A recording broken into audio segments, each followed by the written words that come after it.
سلام خدمت همگی، با تحلیل بیت کوین در خدمتتون هستم.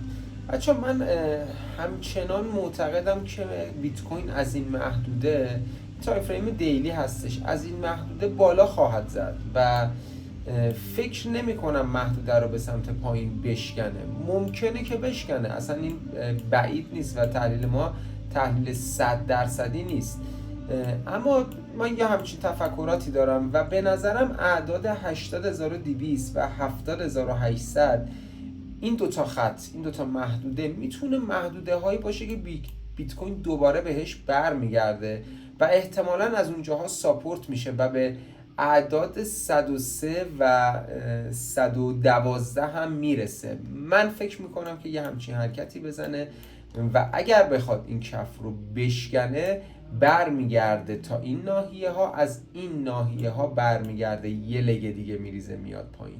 تحلیل من فعلا همینه و فعلا قیمت بیت کوین هم روی قیمت 86 و 400 هستش.